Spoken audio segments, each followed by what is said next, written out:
It takes a special work ethic to earn a Division I scholarship. But what isn't talked about enough is how to work incredibly hard while still taking care of yourself. Athletes are humans, but that fact can get lost in pursuit of perfection. That was the case for Buffalo starting point guard Hanna Hall, who joins me on this week's Mental Health Timeout for a conversation about the importance of self-care. Thank you for taking time out to talk to me, Hanna. For those who don't know, you tore your ACL your junior year of high school, and then you came back your senior year of high school, earned a starting spot for the Canadian national team, the under-17 team. We're feeling good. And then you go off to college, and I think when you're feeling good, you expect to continue to feel like good. But you get to college and realize, I'm a backup point guard. And so you kind of felt that low. And before we really dive into your mental health journey, I think that going from that high to that low is something during this time a lot of people are experiencing. Maybe they were killing it at work, they were feeling really good about themselves, and then all of a sudden this pandemic hits, they're being asked to stay home, and now there's all this uncertainty. And that can be difficult for people to navigate. Looking back, for you, what were you feeling when you first got to college and realized, oh, this is going to be different? Really, before the mental health, issues started to set in for you, what were you just feeling in those moments? At first I was really ready to accept this challenge. I was excited. I was like, well, you know what? I've never had to really fight as much as I had to earn a position on a team. I knew no matter what I did, I was going to have to earn minutes on the court, but just knowing that I was playing behind someone was a little bit more difficult, and it was definitely new territory for me. It wasn't something I was used to. I was ready to accept the challenge, though, for sure, which is important for all athletes and people to be ready to face challenges and face change in their life and be accepting to it, which I think a lot of us can probably change our mentality to right now and benefit from. But it was different for me, for sure. It was something that I wasn't used to. It was something that I was definitely, not accustomed to, but I was ready to face that challenge.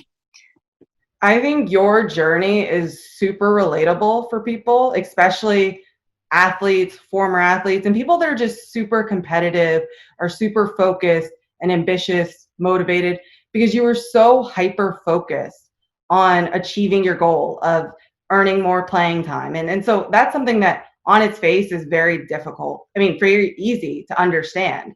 I think most of us have been there. I know I have in athletics, whether that was in high school or college or at any other point. But I think, so we always talk about during this pandemic, we've talked about on past episodes a lot, the people that are sitting home and they're in these depressive states because they don't know what to do with their time. But I don't think we ever talk about the people that are very driven and self-motivated because we think like they're winning, like they're doing great. But I think, for you in pushing yourself and challenging yourself, you said you felt like you were, in the best shape of your life or working as hard as ever, eating as well as ever, putting only positive and healthy things in your body, really doing whatever you could to, elevate yourself and earn your spot. But for you, that led to your coach saying, hey, Hanna, I'm worried about you. You don't look good. I can tell you're struggling. For you, when you feel like you're working really hard and putting in all of that work, when she pulled you aside and said that, at that time, like what went through your mind? How did you feel when you heard her kind of acknowledge that, Hanna, you're going through something? Yeah. Well, at first I definitely was like, denial, you're crazy. I'm an athlete. I'm doing what I have to do. I'm like, you should be happy what I'm doing. Like, you should be, proud of me as an athlete. Like, that's what I'm doing. I'm taking whatever opportunity I have and I'm working for it. And I realized very quickly that I wasn't working for something that was very realistic. I was working more towards perfectionism. And I think that's something that a lot of us struggle from and especially during this time, I've had to kind of go back to my internal, cues and stuff during this time as well, just to know that when we get put into these situations and we want to strive to be perfect, we have to understand that that's not realistic, and striving to be perfect ultimately probably is going to lead you somewhere that's not perfect, not even close to it, or whatever that may perfectionism may look like. But when she told me that, I was really in denial and not ready to face the reality of it. But also deep down, I knew morally, or like inner self was telling me there's something wrong. There's something that's not right if people are recognizing that this and people are noticing it. And I do trust her a lot. So for her to be able to speak out about that, it was important to me. So to hear that from someone else, I was really kind of started to open my eyes to it. Again, I was still not ready to face it, but I was definitely starting to think about it more and more. Yeah, and I think that happens a lot of times where people are struggling with something, but they actually don't even realize that they're struggling with something because they're just so focused on what's in front of them and achieving their goal. So they don't realize that now they're kind of out of control and being so in control and obsessed with whatever their goal is. I'm a perfectionist. I've been there. I've been there. I've had people say, I've had coworkers, I've had my bosses say, Nat, like, you need to get some sleep. Like, this isn't healthy. This isn't productive. You sitting here and obsessing over the things that you're doing.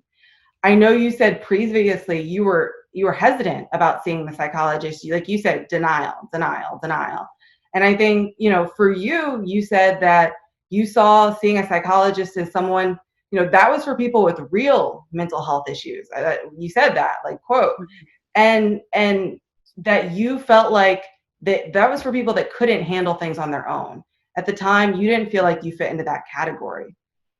When did that start to change for you? When did you start to realize that I am this category? I am out of control. I don't know how to stop. I'm losing weight, but it's not even a healthy thing now. It's not, I'm losing muscle. So when did that really start to set in for you and really become very clear?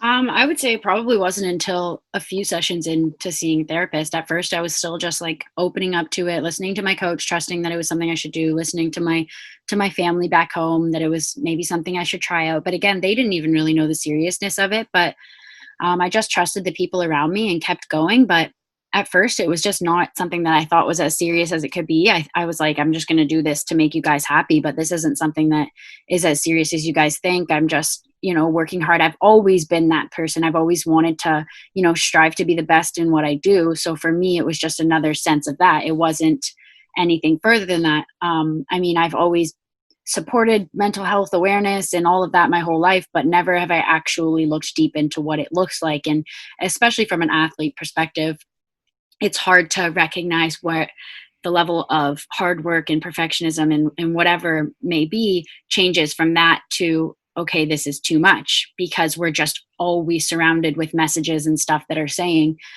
work hard, you have to, do as much as you possibly can in order to get where you want to be.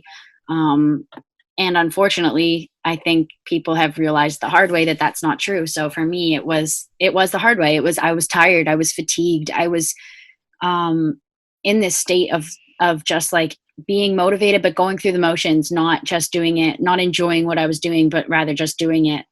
That was when I realized that maybe they're right. Maybe this isn't just as simple as me being a tired student athlete anymore. This is, past that phase. So for you, like you said, you've always been that really motivated person. Were you, right now, I think a lot of people are sitting home, and whether they've been watching Netflix for the last few months, or they've been doing 2-a-days or 3-a-days and are like, I'm going to get in the best shape of my life.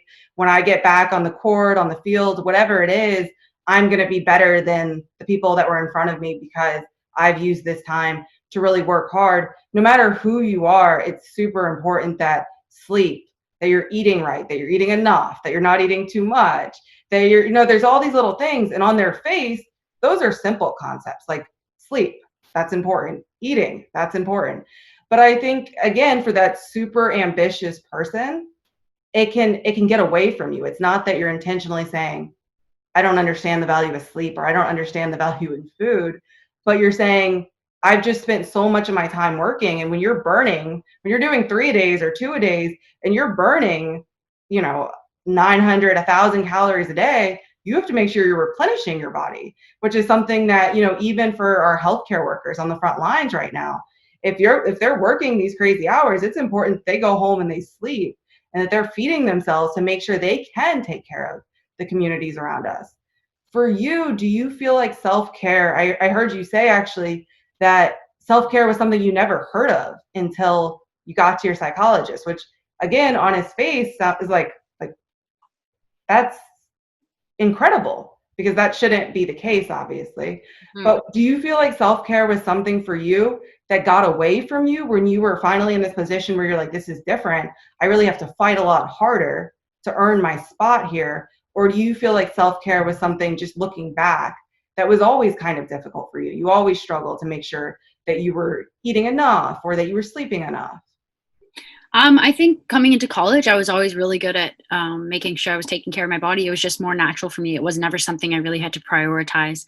But when I started to struggle and started to face all these other stressors in my life, I think that's something that got away from me, especially in college. But it wasn't, looking back on it, I never saw it as self care. I just saw it as natural. This is what I do to take care of myself. Um, but I also have never faced kind of the stressors that I've had to face going into college. I mean, I struggled with an injury, and that was really about it. And I overcame that and was able to push through that. So I was feeling like I could kind of push through anything.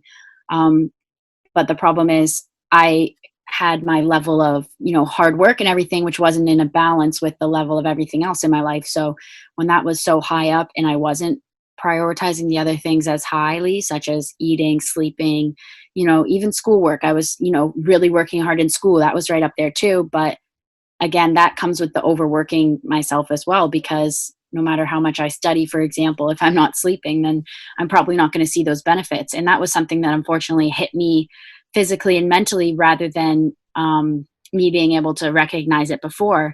So yeah, I think self-care was something that got away from me a lot when I got to college, for sure, but it's something that I am trying to still work on prioritizing right now in my life, because it's just super important, especially in times like this. So Absolutely. And like, team sports come with this built-in community. And, especially in college, I remember you're around your teammates 24/7 almost. And, even though you're around them all the time, it can be really difficult when someone's struggling with something to turn to the people around them and say, I think I'm struggling with this. How, like, can you help hold me accountable? For you, what was the process of opening up to your teammates like for you with about your struggles?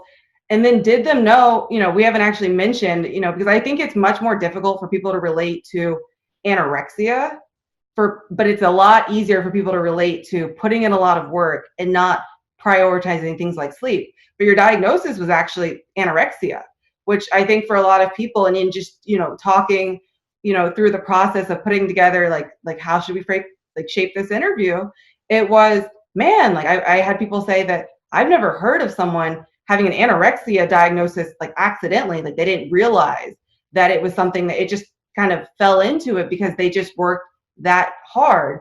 But that was your diagnosis. So when you spoke to your team and said, I was diagnosed with anorexia, what was that like for you? Was it easier for you because now you have many more people around you that know exactly what you're going through and can kind of help hold you accountable? I mean, it's being vulnerable in that situation is super hard for anyone. It was not comfortable for me. It wasn't something I wanted to do, but I knew that I had to be open with my teammates in order to be better. And that was when I finally started to realize, before that I have to open up and use the resources around me. And my teammates are my family. So it would be like someone being at home and shutting out their family through the recovery process. I understood that those were the people that were going to be around me most often if I wanted to stay and continue to play basketball and continue to be a part of the Buffalo community and be a part of that family. That was what I had to do. I had to, lean on my sisters and lean on the people around me, but it wasn't easy. It's not easy for anyone. For a while, we talked about not even mentioning my diagnosis or whatever specifics in like what happened in my therapy sessions. But for me, when I released my video, I realized if I'm not being honest and being open about everything, then I'm still stigmatizing the mental health, because the problem is the word in general, anorexia, any type of eating disorder, is so uncomfortable for people to say. It's so uncomfortable for people to face. And I think for me, my scenario was at first I thought was very unique in that, people said I had no idea, or how do you not know? after I released my video, so many people reached out to me and said they're in the same situation, and they just losing little amounts of weight at the same time. And, seeing your muscles start to show, maybe not gain, but start to show as an athlete, is because of the messages we're surrounded by, it's so reassuring. So it's so hard to break that as well. It's like, we're not big football players, for example, who are expected to be big and strong. We're quick basketball players, and we're supposed to have strength. Or for a lot of people, we're quick volleyball players or swimmers or runners. And there's that person that it's supposed to look like. And people get stuck in that. And it's reassuring in a way. The athlete world is reassuring that, wow, you look good. You look like you lost some weight. Like, you look like you're running a little faster, but they don't understand maybe what's truly going on beneath the surface. So for me, I wanted to be honest with my teammates, be open, because I knew that if I wanted other people to be open, which was my goal of the whole thing, then it would have to start with me. So yeah. And I mean, I've been open with a lot of like my story and my journey, but one thing that I haven't actually spoken a whole bunch about was when I was in college, I struggled for a point with anorexia, and it was a lot of the same things. It was, I was like, I'm going to get in the best shape ever.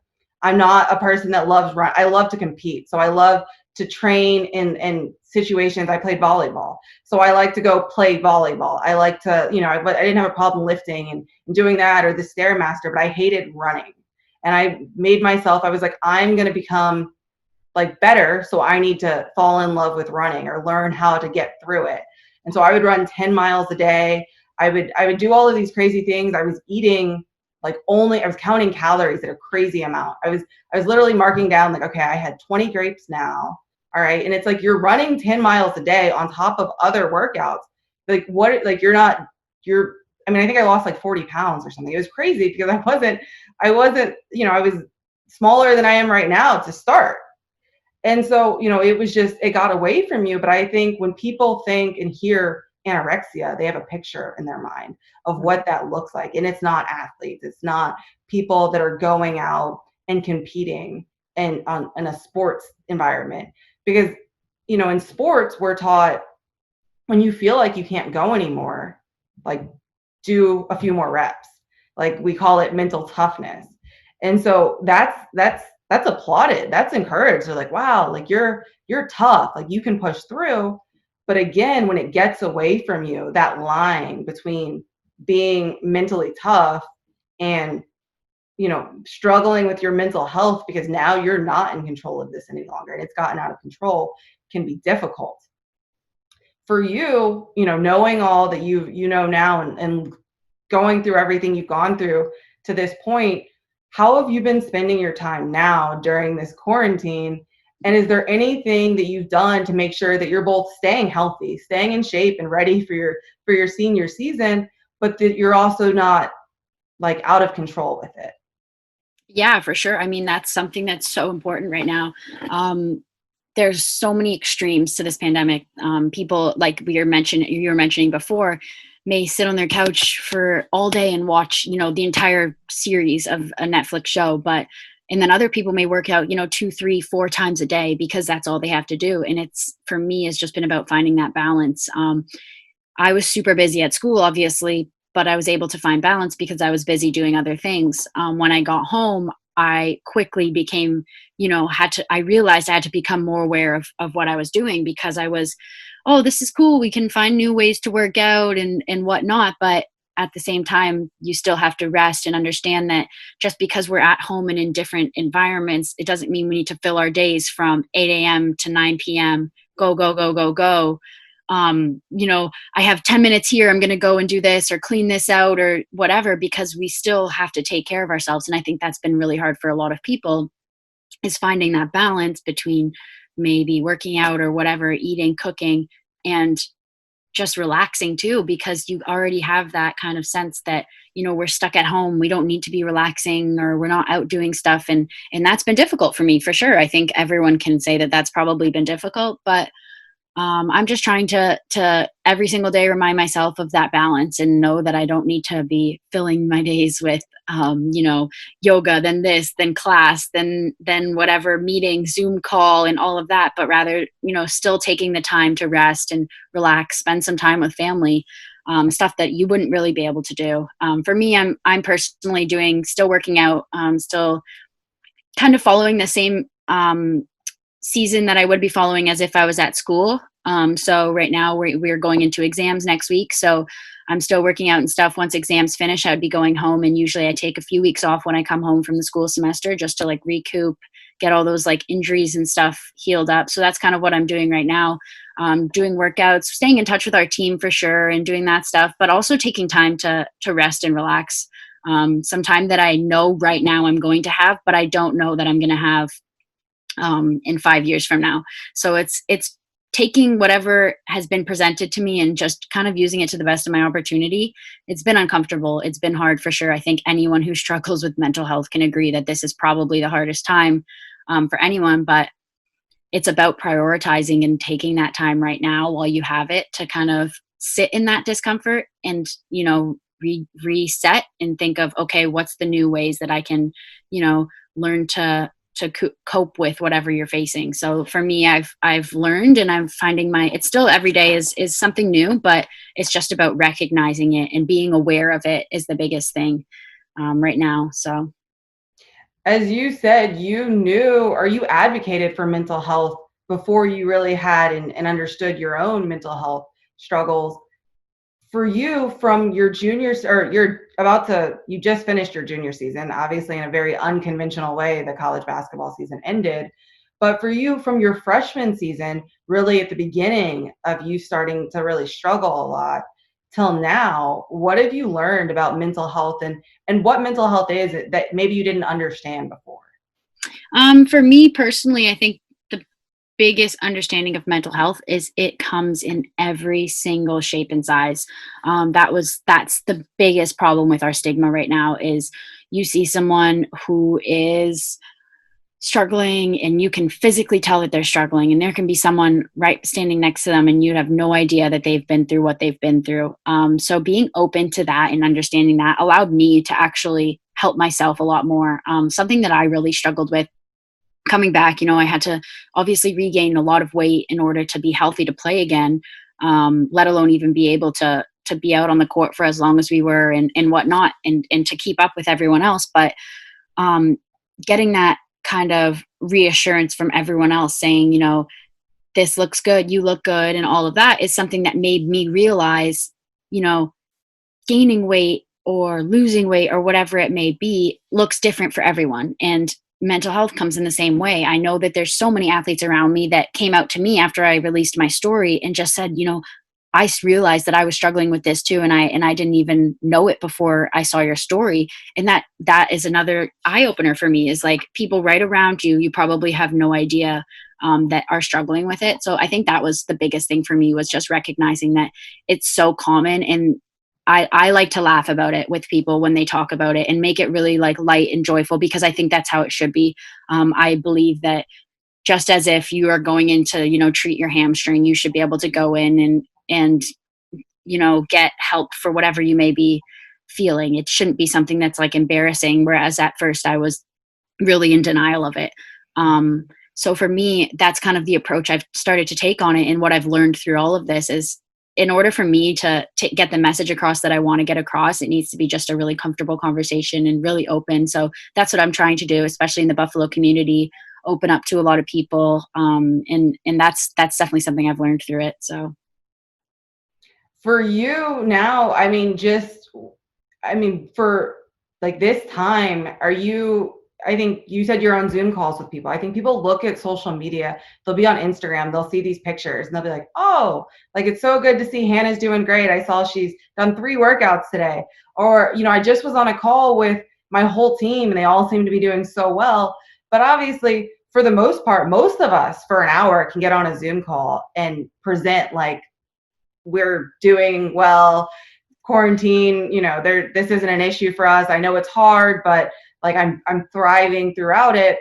And then they get off the call and they're doing these very like obsessive things, or they're doing these things that aren't good, whether that's binge drinking or whether that's working out for 12 hours a day.